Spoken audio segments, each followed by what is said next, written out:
Hi, um, I'm going to start this off with that I am not Jewish, um, but I think this is a very troubling issue. Recently, a well-known physicist who lived in my hometown where I am right now died. So he happened to be a Nobel Peace Prize winner. So he gets a professional obituary. And in the obituary, it mentions that he lived through World War II in Norway. It says, I quote roughly, that they were in the majority, but it doesn't really say, it's sort of that they opposed the Nazis, but it doesn't say that this gentleman did anything. He was between 10 and 15, and normally I wouldn't care. If you're an average Joe in Norway, even though it became occupied and a Nazi puppet country, um, I wouldn't care. But this gentleman came out, and it would appear from everything that's written, unscathed, untouched, and then flourished to receive a Nobel Peace Prize later on for an obscure form of physics. So I find this a little troubling. It seems to me, considering if your adoptive country lost hundreds of thousands of people in the war, just you would brag about your resistance efforts even as a teenager, because there were teenagers fighting on all sides, and Norway sent even infants to the death camps. And it's not Jewish people, communists, people perceived as gay, you name it. But there's nothing, there's very little. So I'm going to read to you the letter that I wrote and then the rejection letter from the local newspaper. Here we go.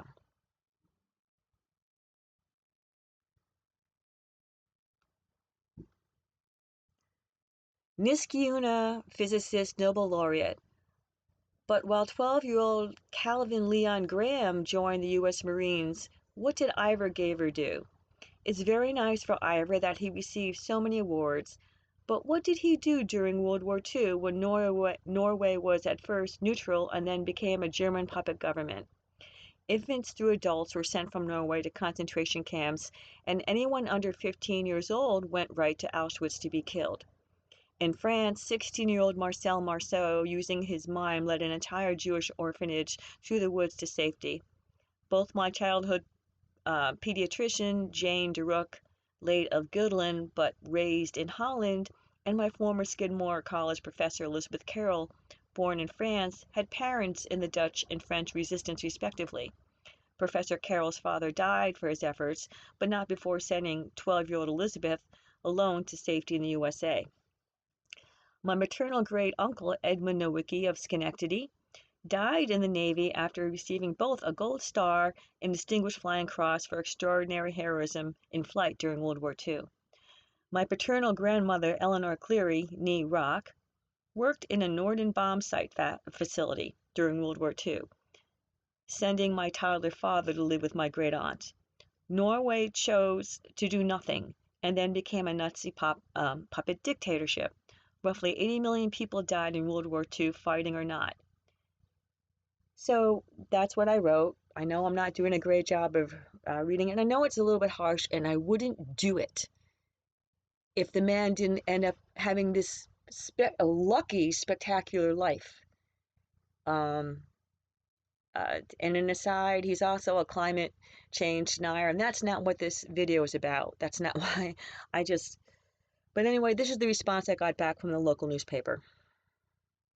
The paper that covers Niskayuna, the town that this man lived in and that I currently live in. From Mark Mahoney. Beth, I'm going to decline your letter. I'm not going to allow a letter besmirching someone after their recent death for what they may or may not have done as a child in a situation like that. We don't know the circumstances of his life there, yet your letter attempts to shame him for not acting as heroically as others did. If he were an adult at that time, I'd be more open to considering it, but being that he was a young child, I'm not going to allow you to go there in a letter. Mark. Now again, normally live and let live. But he died at 96. So he had a great life. He got the Nobel Peace Prize for some obscure form of physics. And I did know one of his children. I did know one of his daughters, and this is not going after her. I am just alarmed that nobody cares, that all you care about is this prize. The Nobel Peace Prize is more important than how somebody got to it. And so while all around in Norway, people were being shipped off to the camps, and he, in the Gazette, it's the Schenectady Gazette article, and mentions that he was aware of what was going on. So sure, maybe he was too scared to act, or he said, we did, it was very vague. Why not brag? Why not say, I did this, I did this, I did this? Because it sounds like he did nothing. When, as I said in the very beginning, teenagers in this country and all over the world signed up to fight in this war, and 80 million people died. He just went to school. He didn't have any problems. And in closing again, normally I wouldn't pick someone out and say anything like this. I've never done anything like this in this extreme. It's just really scary that a Nobel Peace Prize is given to somebody from a country that was a Nazi puppet dictatorship, and people couldn't get out of that country to get to America. Ships were being turned away. Ships were being turned away from America to be sent back. People were being slaughtered. So, and he just seems like he was a very arrogant man, very selfish. I don't know. I suppose if someone lives through something like that, maybe it makes you very cold and callous and self-centered. He said that he was the smartest person in the room. He thinks this is funny, but he doesn't seem to have any survivor's remorse. Again, I've not met, I don't remember meeting him personally. I'm shocked that it's more important that somebody get a Nobel Peace Prize than where they came from and perhaps the help they got to get it. Thank you.